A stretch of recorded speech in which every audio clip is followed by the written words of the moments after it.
Hello students, welcome to Sriram's IAS. We are again here with one more series that is going to help you to improve marks in your mains examination, to boost marks in the mains examination. We are going to come up with one PYQ every day to tell you about the approach you can have with the question, how to approach a question and how to write better answer, how to gain more marks. That is going to be a very important initiative for us and for you, so that you can get better marks in your mains examination and get selected for the service of your choice. So let us start with Indian polity. Let us focus on the first question, and the first question is of the year 2024. Now see this question very closely.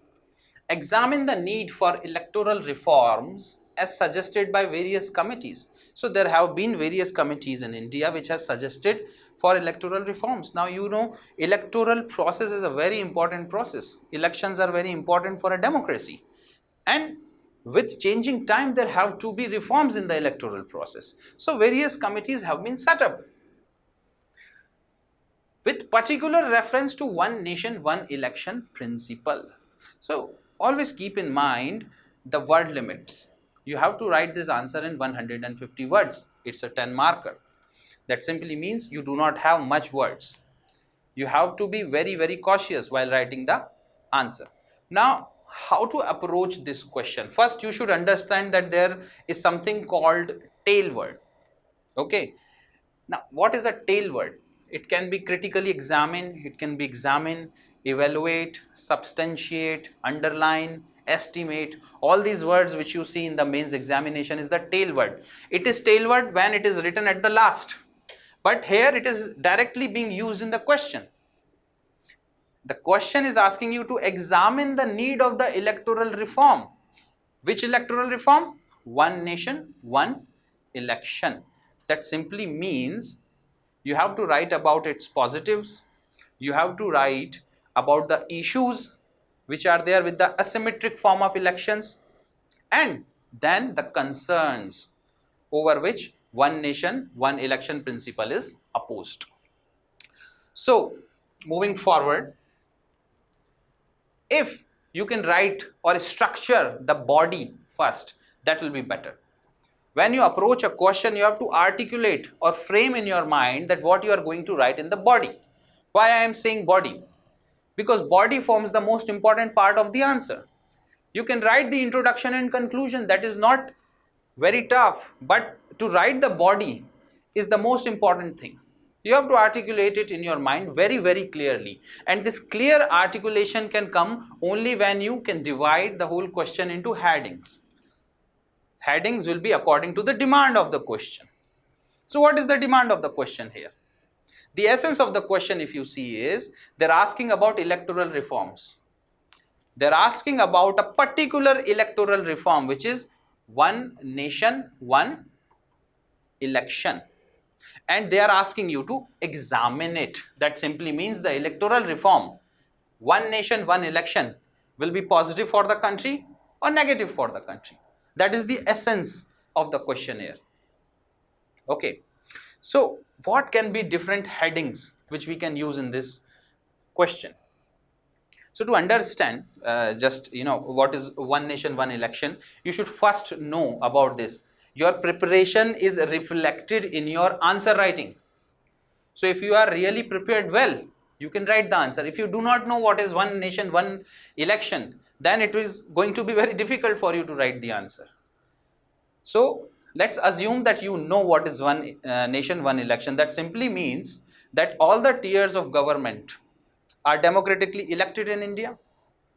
The national level, the Lok Sabha, the state legislative assemblies, and local level, the municipalities, the panchayat, they are elected.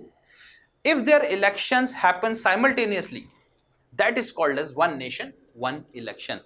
That the election of all the three tiers of government are happening simultaneously at the same time. Against this concept is what? Asymmetric form of elections. So simultaneous elections on one hand and asymmetric form of elections on the other hand.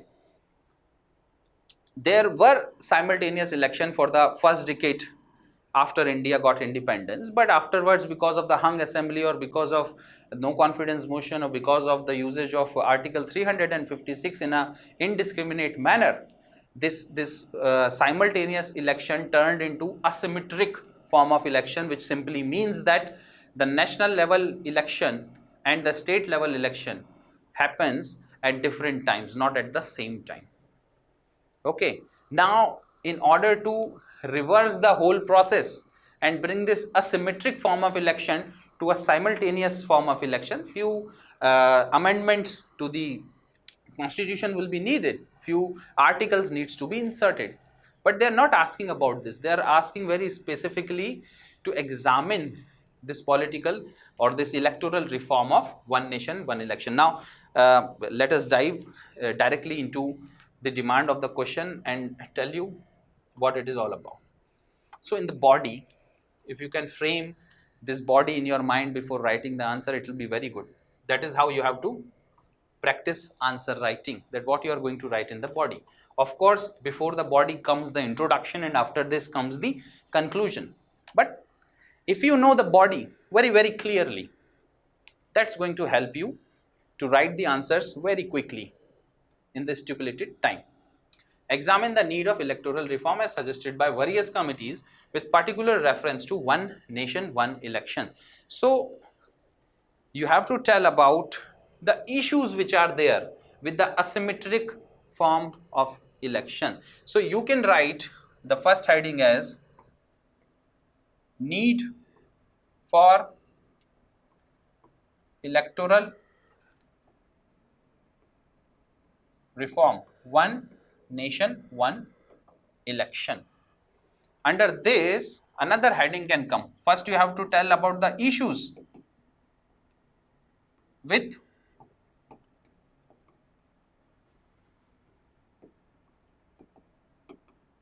asymmetric elections,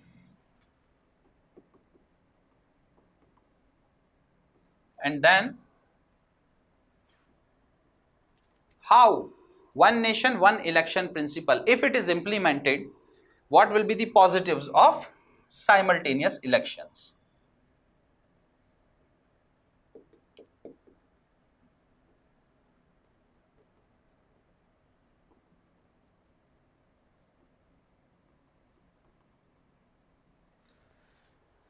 And then the second heading would be the concerns.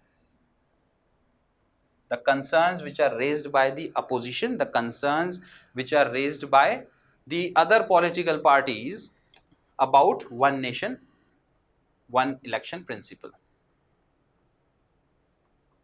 Now, you have two broad headings with you. You have two subheadings under one broad heading with you. How clear it is to you, if you can see. Now it is becoming very crystal clear that how you are going to approach this question and how you are going to write the answer. That is exactly meeting with the demand of the question and understanding the essence of the question and writing the answer. Now, what could be the issues with the asymmetric election? The election at the different times at the national level and the state level. If you see, too many resources are used. Okay, there is a wastage of resources. Then there is something called policy paralysis. Why this policy paralysis happens? Because of the model code of conduct. Before every election, a model code of conduct is implemented. At that time, the governance or the policy implementation stops. And it happens repeatedly. That is the big issue which is a big impediment in the economic development and process in this country. So there is policy paralysis. Then there is a huge socio-economic cost involved in the election. Huge socio-economic cost which is involved in the election. And at the same time, if you are going to have multiple elections, there will be fatigue in the voters.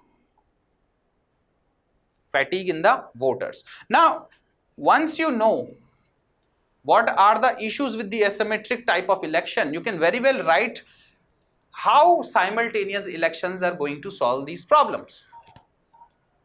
So simultaneous elections are going to save the resources. What kind of resources? The human resource, the human effort which is involved in the election. संविदा शिक्षक को काम पर लगा दिया जाता है, शिक्षकों को काम पर लगा दिया जाता है. For that matters, people who are engineers or doctors also have to work in the election duty. State के election हो चाहे national election हो. Human efforts. तो लगता है human efforts को बचाने के लिए, human capital is involved. उस पूरे system में human efforts को बचाने के लिए the simultaneous election is a great step forward. At the same time, money is involved. The funds which the government has to pay, the Election Commission of India has to spend some money to conduct this election, and that is huge amount. Now to save the resources, simultaneous election will be very, very helpful. So it will save resources. What kind of resources? Economic resources and human effort. So economic and human effort. See how easily you can form the statements, how easily you can form the pointers if you know the broad heading which you have to cover in the question, which is exactly the demand of the question. The headings has to be according to the demand of the question, you should know, and the headings cannot be in the question format. You are writing the answers, you don't have to form the heading in the question format. For example, if you write the heading why electoral reforms are needed, question mark, and that becomes your heading and you write the answer. No, that's a wrong format. Write a proper heading, need for electoral reforms, write a subheading, issues with asymmetric elections, and then write positives of simultaneous election or how simultaneous election is going to solve the problem. So when you have the clear-cut headings in your mind, it's very, very easy to write down the answer. Okay, so the challenge is to make the format in your mind. Challenge is to make that sort of framework in your mind for the body of the answer in your mind before writing it, so that it becomes very easy for you to implement and write it down in very less time. So we were discussing about the positives of simultaneous election. So first it saves the resources. Then second, continuation in policy implementation.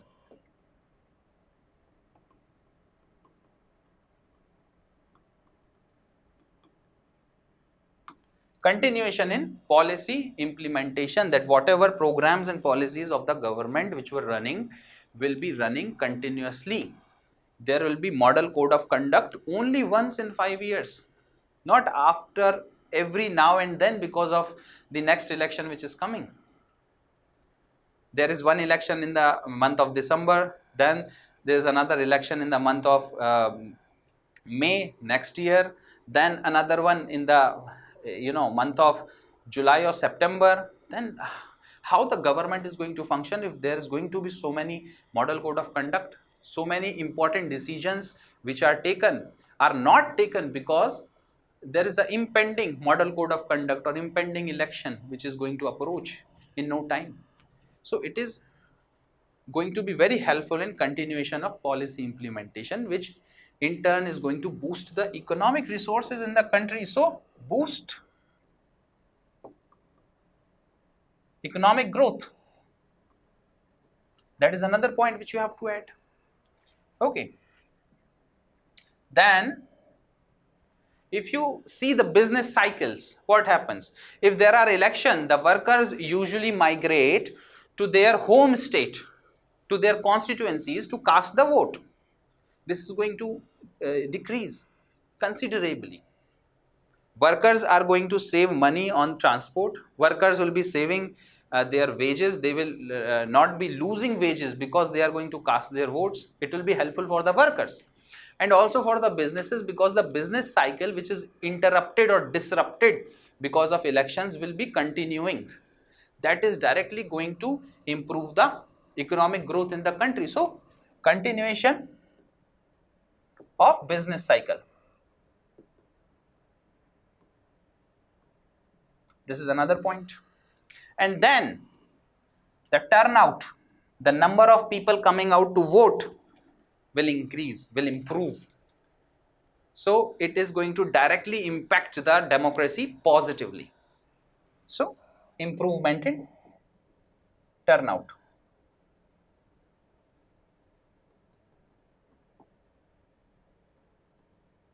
So these are few points which you have to write under the positives of simultaneous elections. So how beautifully in one line which you give to each statement here, you can form the answer. Headings, subheadings, and one line for each. And you are going to get marks. This is how you gain more marks. Out of 10, there is a possibility that you can get even 6. And if you improve in each question like this, with this approach, 1 mark in each question, you are going to be 20 marks ahead of the candidate who is competing with you. Now, let us quickly see what are the concerns which are raised against the one nation, one election principle. The concerns are that it is anti-federal in nature. It is anti-democratic. At the same time, it will make the parliamentary form of government look like a presidential form of government.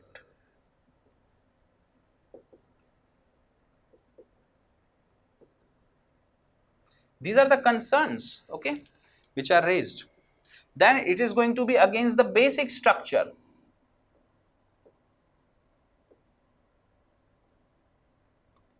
So the committee which was formed to implement, to look after the implementation of the one nation, one election principle, which is headed by the ex-president of India, Honorable Ramnath Kovind ji, it has said that all these are misplaced apprehensions.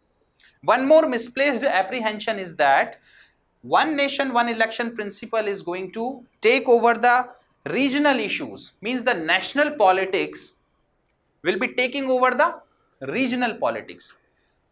The national issue is going to take over the regional issue. Again, the committee has said that it is a misplaced apprehension. Why? Because the sagacity of the voters in India, the wisdom of the voters in India can very well differentiate between the national politics and the regional politics, between the national party and the regional party, between the national issues and the regional issues. So this another concern of national issue taking over the regional issue can be written. So this is the answer which you are going to frame. Now this is the body. Once you know the body, it becomes very easy. Once you have framed the answer in your mind before writing it, if you know what are going to be the headings and what points I am going to write in the answer, it becomes very easy for you to formulate an introduction and a conclusion. Now what possibly you can write in introduction? So looking at this question, you can very well link the electoral reforms with democracy. You can write that for a democracy to function properly, elections are needed, and elections needs reforms every now and then with changing time. This is one kind of statement which you can write in the introduction. Or else you can introduce one nation, one election principle.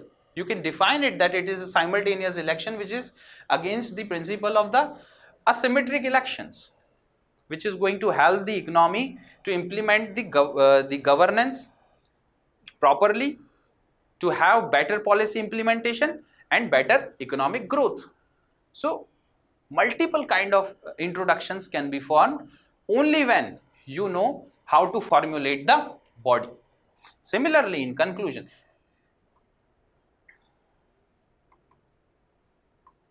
so introduction, students, you must remember, have to be very specific. The introduction has to be very specific, directly hitting the demand of the question. Whereas the conclusion can be broader in nature. This conclusion can be broader. You can link the electoral reform such as one nation, one election principle with a broader prospect that the economic development and growth which is going to take place because of one nation, one election principle will help India to become the 5 trillion economy. So you can write this 5 trillion economy here. Or you can link it with Atmanirbhar Bharat, that this particular principle is going to help India to become Atmanirbhar in future. Okay. At the same time, you can also link it with the welfare state policy which India has. This welfare state, which is a very important underlying economic philosophy of the Indian state. You can link it. This electoral reform can be linked with that particular policy. So you can actually write the word welfare state in the conclusion, that this electoral reform is going to actually help India to become a better welfare state because of the economic growth taking place and because of the continuation of the policies in India. So this is how you have to formulate your answer. Try to break down the question into different headings. Try to formulate in your mind or articulate in your mind the body first. And once you have the structure of the body in your mind, then you can very well write the introduction and conclusion. So thank you very much for joining me, students. We are going to come up tomorrow again with next question, and this series is going to continue, which is going to help you to know better about how to approach the questions and improve your marks in the mains examination. Thank you very much for joining me. Jai Hind.